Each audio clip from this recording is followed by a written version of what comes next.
Hello student, welcome to Shubham classes. तो बेटा कल क्या 24 को क्या है, आपका पेपर है, ठीक है, हिंदी का एग्जाम है भाई 24 को। तो आज हम लोग आज की क्लास में 20 से 25 मिनट में 6 नंबर जो है बिल्कुल क्लियर करने वाले हैं, क्योंकि बच्चा आपके एग्जाम में ये जो रस, छंद और अलंकार, ये जो रस, छंद, अलंकार है वो 6 नंबर के आते हैं। और 6 नंबर का बेटा ये जो रस, छंद, अलंकार है ना, ये पूरे डेफिनेशन के साथ आते हैं, पूरा इसका परिभाषा लिखना होता है, साथ ही साथ उसका उदाहरण भी लिखना होता है। अगर आप बहुत अच्छे तरीके से भाई परिभाषा और उसके साथ ही साथ उसका उदाहरण लिख देते हैं तो ये जो दो नंबर है ना वो कहीं आपके नहीं गए हैं। 2 नंबर रस, 2 नंबर छंद, 2 नंबर अलंकार, ये कहीं से भी एग्जामिनर नंबर काट ही नहीं सकता जब आप उसको बहुत अच्छे तरीके से लिखते हैं। तो बच्चा आज की क्लास में हम लोग 20 से 25 मिनट में ये 6 नंबर बिल्कुल क्लियर करने वाले हैं। तो ये क्लास जो है क्लास 10th और 12th दोनों के लिए है भाई। तो सभी बच्चे क्या करेंगे, सेशन के एंड तक बने रहेंगे। और एक बार भाई सभी लोग सेशन को एकदम जोरदार तरीके से लाइक और शेयर कर दीजिए, ताकि हर एक बच्चा क्लास से जुड़ के और आज की क्लास के ये जो 6 नंबर है ना वो बिल्कुल क्लियर कर लें। ठीक है बच्चा, तो स्टार्ट करते हैं आज का हम लोग बहुत ही इंपॉर्टेंट और बहुत ही बेहतरीन क्लास को। तो फर्स्ट देखते हैं बेटा, रस पढ़ना है, ठीक है, रस। तो रस में कौन कौन सा रस है, ये सारी चीजें 1 बाय 1 करके हम लोग पढ़ेंगे। पहला है भाई हास्य रस। हास्य रस किसे कहते हैं, ठीक है, हास्य रस किसे कहते हैं, किसी काव्य या कविता को पढ़कर सुनकर, ठीक है, जब हम कोई काव्य पढ़ते हैं, कोई कविता पढ़ते हैं, कोई चुटकुला पढ़ते हैं या किसी के रंग रूप वेश भाषा को देखने के बाद हमारे मन में जो विनोद का भाव उत्पन्न होता है उसी को हम हास्य रस कहते हैं। और हास्य रस का स्थायी भाव होता है हास, ठीक है भाई, हास्य रस का जो स्थायी भाव होता है हास होता है। और आप बिल्कुल ऐसे ही उदाहरण देकर, उदाहरण हेडिंग डाल के, ब्लैक पेन से उदाहरण का हेडिंग डाल के फिर आप ऐसे लिखेंगे भाई, विंध्य के वासी उदासी तपोव्रत धारी महाबिनु नारी दुखारे गौतमती तरी तुलसी सो कथा सुनिबे मुनि वृंद सुखारे है शिला सब चंद्रमुखी पर से पद मंजुल कंज तिहारे किन्हीं भली रघुनायक जो करुणा करी कानन को पगुधारे। ठीक है भाई, तो ये क्या है, इस पंक्ति को पढ़ने के बाद हमारे मन में हास का भाव उत्पन्न हो रहा है। इसका मतलब ये समझ में आ रहा है कि यहां पर क्या है, हास्य रस है। क्लियर है बच्चा, आगे चलते हैं। इसके 1-2 एग्जाम्पल हम लोग और देख लेते हैं भाई। तो 1-2 एग्जाम्पल और क्या है, बुरे समय को देख कर गंजे तू क्यों रोए, किसी भी हालत में तेरा बाल न बांका होए। कि बुरे समय को देखकर गंजे तू क्यों रोते हैं, किसी भी हालत में तेरा बाल न बांका हो पाएगा। जब तुम गंजे हो, तुम्हारे सर पे बाल ही नहीं है, तो तुम्हारा बाल कोई बांका कैसे कर सकता है। ठीक है, आगे देखते हैं। हाथी जैसी देह, गैंडे जैसी चाल, तरबूजे सी खोपड़ी, खरबूजे से बाल। ये भी क्या है भाई, ये भी हास्य रस का बहुत ही अच्छा और बहुत ही बेहतरीन उदाहरण है। आगे देखते हैं, करुण रस। ठीक है, तो जब किसी काव्य या कविता को पढ़कर या सुनकर आश्रय के मन में बंधु विनाश, बंधु वियोग, द्रव्य विनाश से संबंधित शोक नामक स्थायी भाव उत्पन्न होता है तो उसे हम करुण रस कहते हैं। जब हमारी कोई भी प्रिय वस्तु जब हमसे दूर हो रही है तो उस समय हमारे मन में क्या होता है, शोक का भाव उत्पन्न होता है। जैसे ये है, मणि खोए भुजंग सी जननी, फनसा पटक रही थी शीस, अंधी आज बना कर मुझको किया न्याय तुमने जगदीश। ठीक है बच्चा, ऐसे ही आप लोग एग्जाम्पल के साथ लिखना है। आगे देखते हैं। अब ये भी है भाई कि ये क्या है, ये बहुत ही अच्छा सॉन्ग है। इसको इसको भी आप उदाहरण में ले सकते हैं, लिख सकते हैं कि इसको सुनने के बाद एक बार हम लोगों के मन में क्या होता है, दुख का भाव प्रकट होता है कि जो हमारे स्वतंत्रता सेनानी थे भाई, उन्होंने कितने कठिन परिश्रम किए तब जाके आज हमारा देश स्वतंत्र हुआ है।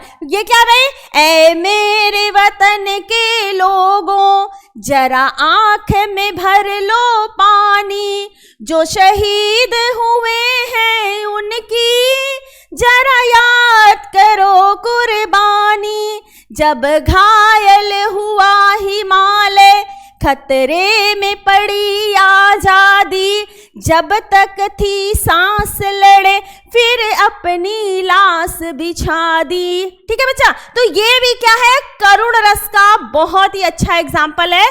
आप इसको बहुत अच्छे से लिख सकते हैं, क्योंकि बेटा आज की क्लास में मैं जानती हूं कि उदाहरण ऐसा चीज है कि माइंड से स्किप कर जाता है, लेकिन मैं हर एक एग्जाम्पल बहुत ही अच्छा लाई हूं देख के कि आप लोग एक बार अगर उसे सुनेंगे, समझेंगे तो आपको माइंड में बिल्कुल फिट हो जाएगा और एग्जाम में आप लिख कर आएंगे। क्योंकि अगर आप डेफिनेशन, परिभाषा लिख देते हैं और उदाहरण नहीं लिखते हैं तो फिर आपको 2 नंबर नहीं मिलता है, 2 नंबर आपको नहीं मिलेगा। अब आ जाता है भाई शांत रस। निर्वेद नामक स्थायी भाव जब विभाव, अनुभाव और संचारी भाव से पूर्ण हो रस की निष्पत्ति करता है तो उस रस को शांत रस कहते हैं। ठीक है, ये शांत रस का परिभाषा है। अब इसका उदाहरण आपको ऐसे ही लिखना है, माटी कहे कुम्हार से तू क्यों रो दे मोय, एक दिन ऐसा आएगा मैं रो दूंगी तो। ठीक है, तो ये 2 लाइन का और बहुत ही अच्छा उदाहरण है। इसी तरह आपको क्या करना है, एग्जाम में बिल्कुल छाप के आना है, लिख के आना है। ठीक है बच्चा, फटाफट भाई सेशन को लाइक और शेयर करने में बिल्कुल भी कंजूसी आपको नहीं करना है। ठीक है, सभी बच्चे क्लास से जुड़ के और ये जो 6 नंबर है ना, बिल्कुल अपना कंफर्म कर लीजिए भाई। अब आ जाता है वीर रस। वीर रस क्या होता है कि जब हम कोई कविता सुनते हैं या कुछ भी ऐसी चीजें होती है तो हमारे मन में वीरता का भाव उत्पन्न होता है।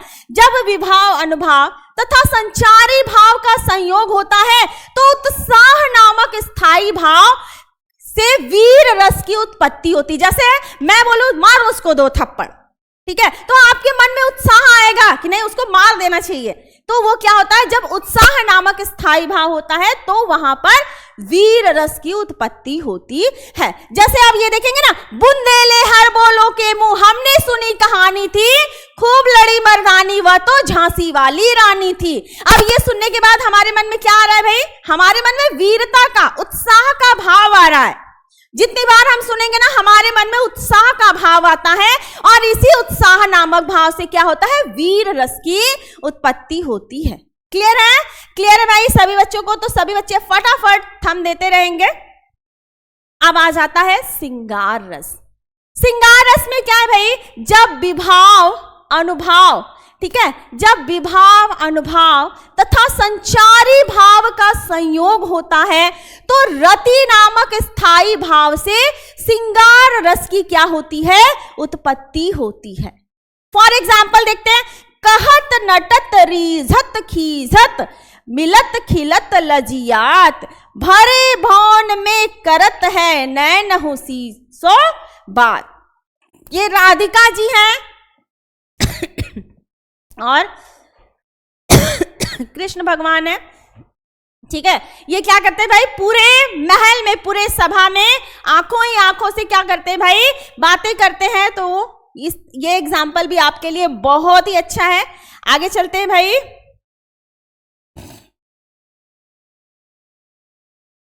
अब आ जाता है हमारा अलंकार।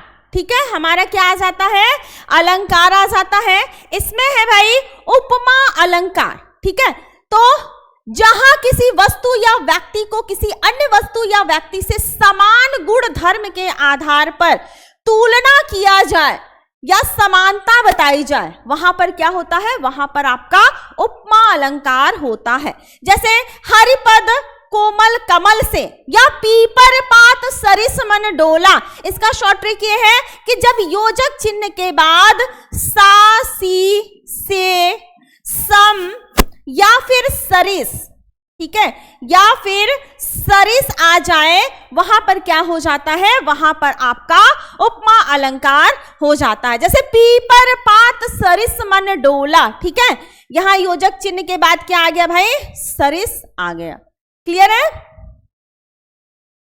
आगे बढ़ते हैं। रूपक अलंकार, जहां उपमेय में उपमान का भेद रहित आरोप किया जाता है, अर्थात उपमेय में और उपमान में अभिन्नता प्रकट की जाए, वहां रूपक अलंकार होता है। एग्जाम्पल है भाई, चरण कमल बंदो हरिराई, या तो फिर मैया मैं तो चंद्र खिलौने ले हो, या तो फिर पायो जी मैंने राम रतन धन पायो। इसका भी शॉर्ट ट्रिक ये है कि जब योजक चिन्ह के बाद सासी से या सरिस न आए तो वहां पर आपका हो जाता है रूपक अलंकार। क्लियर है भाई? आगे देखते हैं। नेक्स्ट, उत्प्रेक्षा, जहां उपमेय में उपमान की संभावना की जाए, ठीक है, जहां उपमेय में उपमान की संभावना की जाती है वहां पर आपका उत्प्रेक्षा होता है। मनु मानो जनु जानो, जहां आए वहां क्या मानो, वहां पर उत्प्रेक्षा मानो। ठीक है, तो ये देखिए, सोहत ओढ़े पीठ पटु श्याम सलोने गात, मनो नील मणि सैल पर आतप परियो प्रभात। अब यहां क्या आ गया, मनो आ गया, और मनु मानो जनु जानो, जहां आए वहां उत्प्रेक्षा मानो। क्लियर है? आगे बढ़ते हैं। नेक्स्ट एग्जाम्पल ये है, नेत्र मानो कमल है। ठीक है, ये छोटे छोटे एग्जाम्पल आप एग्जाम में बहुत ही आसानी से लिख सकते हैं और नंबर पूरा उठा सकते हैं। ठीक है, और सिर फट गया उसका वही, मानो अरुण रंग का घड़ा हो। ठीक है, मानो ले चला साथ में तुझे कनक ज्यों, भिक्षुक लेकर स्वर्ण, ज्यों आ गया, मतलब यहां पर आपका उत्प्रेक्षा अलंकार है। आगे बढ़ते हैं। अनुप्रास अलंकार, जहां पर किसी व्यंजन वर्ण की आवृत्ति होती है वहां पर अनुप्रास अलंकार होता है। मतलब व्यंजन वर्ण की आवृत्ति क्या होती है, बार बार होती है।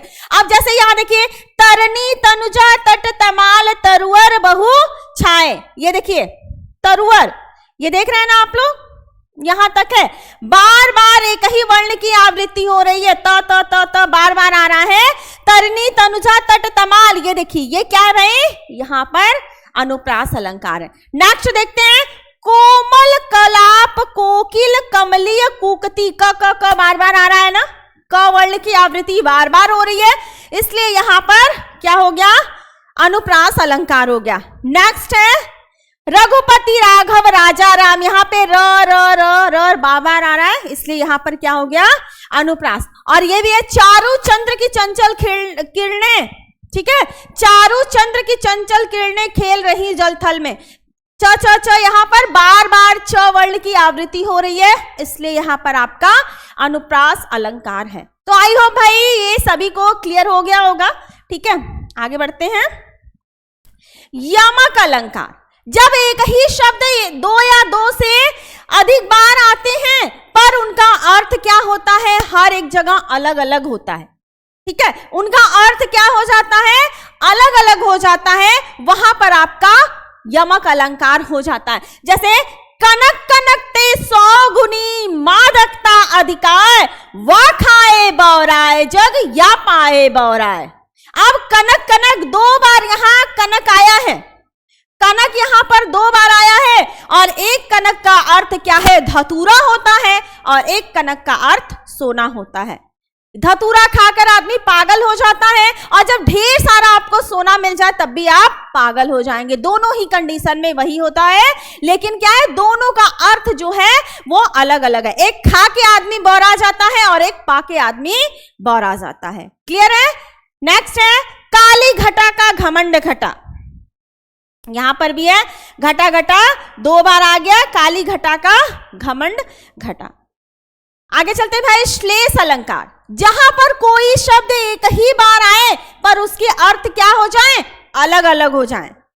एक शब्द क्या है, अधिक बार आए लेकिन उसके अर्थ क्या है, जैसे रही मन पानी राखिए बिन पानी सब सून, पानी गए न उबरे मानुष उभरे मोती मानुष शूल। मतलब यहाँ पानी के लिए बताया गया है कि पानी की उपयोगिता किसके लिए कहाँ कहाँ है। मोती के पक्ष में बताया है, चूने के पक्ष में बताया है, मनुष्य के पक्ष में बताया, मतलब हर किसी के लिए पानी का अर्थ जो है अलग अलग है। क्लियर है? चलिए आगे बढ़ते हैं बच्चा। अब आ जाता है भ्रांतिमान अलंकार, जहां समानता के कारण भ्रमवश उपमेय में उपमान का निश्चयात्मक ज्ञान हो, वहां क्या हो जाता है, वहां पर आपका भ्रांतिमान अलंकार हो जाता है। ठीक है, मतलब हम समानतावश क्या करते हैं, भ्रमवश किसी दूसरी चीज को कोई दूसरा समझ लेते। जैसे ओस बिंदु चुग रही हंसनी मोती उनको जान, यहां पर क्या है, अधरों पर अली मंडराते केसों पर मुग्ध पपीहा। यहां पे क्या है भाई, जो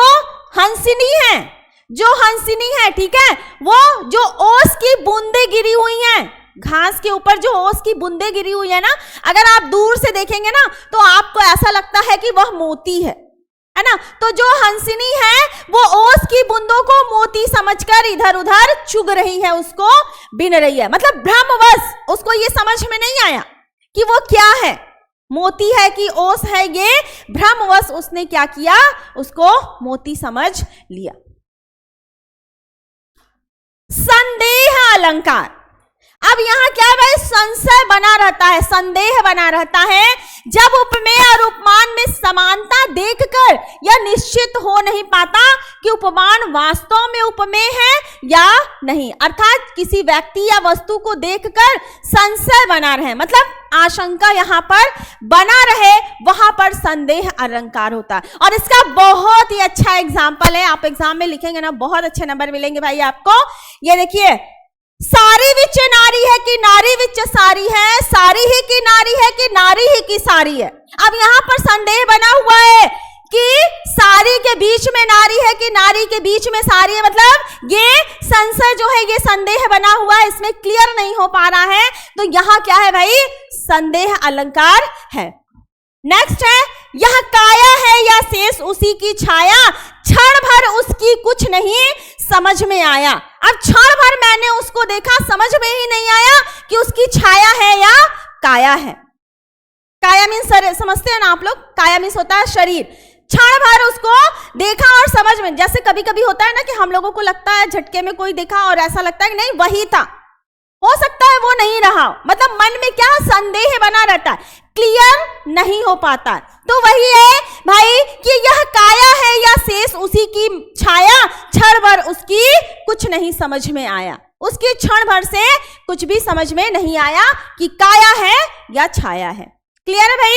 ये एग्जाम्पल बड़े इजी आज की क्लास में मैं लाई हूं सिर्फ आप लोगों के लिए कि आप लोग इसको एग्जाम में लिखकर उदाहरण और अपने जो है नंबर जो है बहुत अच्छे तरीके से क्लियर करिए। और बच्चा आपको कॉपी में ऐसे ही लिखना है जैसे मैं यहां पर लिखी हूं, ठीक है भाई? ब्लैक पेन से हेडिंग देना है, फिर जब आप उदाहरण लिखेंगे तो भी उसकी आप हेडिंग डालेंगे। और अगर ये उदाहरण भी आप अगर ब्लैक पेन से लिखते हैं तो और अच्छा लगेगा कि हाईलाइट होगा, चीजें जो है वो और अच्छे से हाईलाइट होंगी, तो वो देखने में कॉपी जो है वो आपकी और अधिक सुंदर लगेगी। ठीक है, आगे बढ़ते हैं।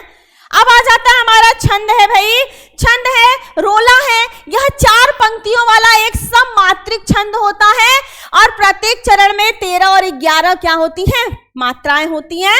अब देखिए इसमें क्या होता है कि जो बड़ी की मात्रा होती है, बड़ा ऊ की मात्रा होती है, आ की मात्रा होती है, इस सब में क्या लगता है भाई, गुरु लगता है। इसे हम गुरु लग कहते हैं और ये जो होता है इसे हम लघु कहते हैं।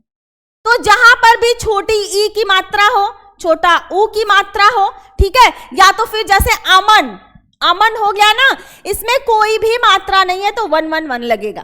ठीक है, अब जैसे मैं बोलूं कायर, कायर, अब क पर कौन सी मात्रा है, क पर आ की मात्रा, इसलिए यहां गुरु लग गया। आ पर कोई मात्रा नहीं इसलिए लघु लग गया। र पर कोई मात्रा नहीं है इसलिए लघु लग गया। अब मैं बोलूं दिन, अब दिन में आप देखेंगे द पर छोटी की मात्रा इसलिए लघु लगा और न पर कोई मात्रा नहीं है इसलिए लघु लगा। ठीक है, अब मैं बोलूं वीर, ठीक है, अब मैं बोलूं वीर, बहुत ध्यान से देख लीजिए मात्रा लगाना। ये देखिए वीर, अब मैं बोलूं वीर तो वो पर क्या है, बड़ी की मात्रा है, इसलिए यहां क्या लगेगा, गुरु लगेगा और यहां लगेगा लघु। ठीक है, तो ऐसे ही आप लोग मात्रा लगा लीजिएगा। ठीक है भाई, ये है एग्जाम्पल। जीती जाती हुई जिन्होंने भारत बाजी, निज बल से बल में, विधर्मी मुगल कुराजी, जिनके आगे ठहर सके जंगी न जहाजी, है ये वही प्रसिद्ध छत्रपति भूप शिवाजी। ठीक है भाई, आगे चलते हैं। सोरठा या अर्ध सममात्रिक छंद है, इसमें 4 चरण होते हैं। इसके प्रथम और तृतीय चरण में 11 मात्राएं, द्वितीय और चतुर्थ चरण में 13 मात्राएं होती हैं, और लास्ट में पहले और तीसरे चरण के अंत में गुरु लघु आते हैं। क्लियर है? ये देखिए, ये भी यहां पर मात्रा आपका ऐसे ही लगेगा। फिर हम आ जाते हैं दोहा छंद। यह अर्ध सममात्रिक छंद है, इसमें 4 चरण होते हैं। इसके सम चरणों दूसरे और चौथे में क्या होता है भाई, 11 मात्राएं होती हैं। विषम चरण पहला और तीसरा में क्या होता है, 13 मात्राएं होती हैं। तुक दूसरे चरण की चौथे चरण से, यति हर एक चरण के अंत में होता है। बच्चा जैसा यहां पर लिखा हुआ है वैसे ही आपको कॉपी में छाप कर आना है। अपना माइंड बिल्कुल मत लगाइएगा, मैं यहां खुद ही अपना माइंड लगा चुकी हूं।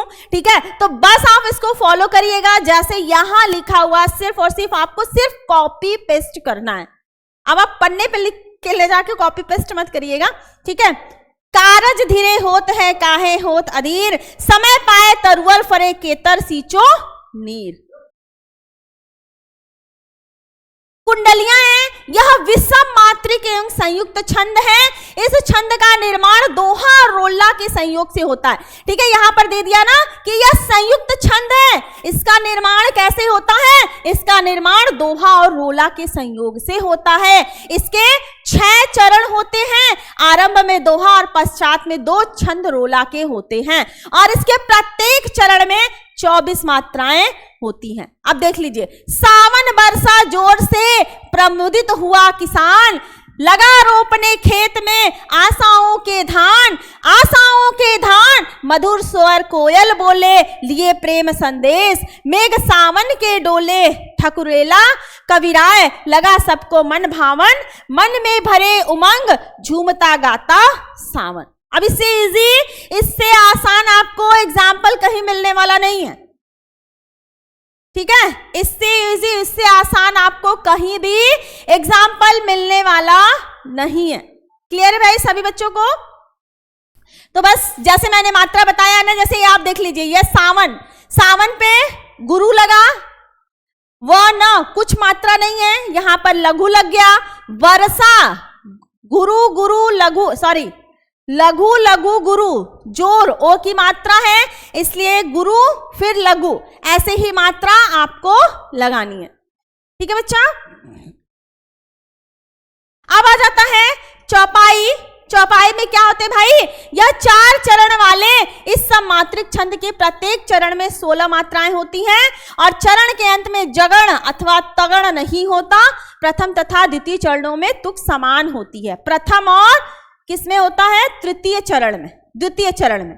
ठीक है, प्रथम और द्वितीय चरण में क्या होता है, तुक समान। जैसे शीशु सब राम प्रेम बस जाने, प्रीति समेत निकेत बखाने, निज निज निज निज रुचि सब ले ही बुलाई, सहित स्नेह राम दो भाई। ठीक है भाई, ऐसे आपको यहां पर क्या करना है, मात्रा को लगाना है। ठीक है, यहां 2 लगेगा। ठीक है, क्लियर है?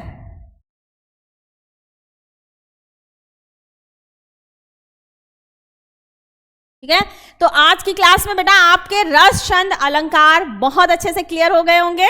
ठीक है बच्चा, तो आप लोग बहुत अच्छे से इसको तैयार कर लीजिएगा और एग्जाम में जाकर लिख कर आइएगा। 6 नंबर आपके बिल्कुल क्लियर हो गए आज की क्लास में। तो बेटा आप लोग best of luck for exam, मिलते हैं हम लोग नेक्स्ट क्लास में। Thank you.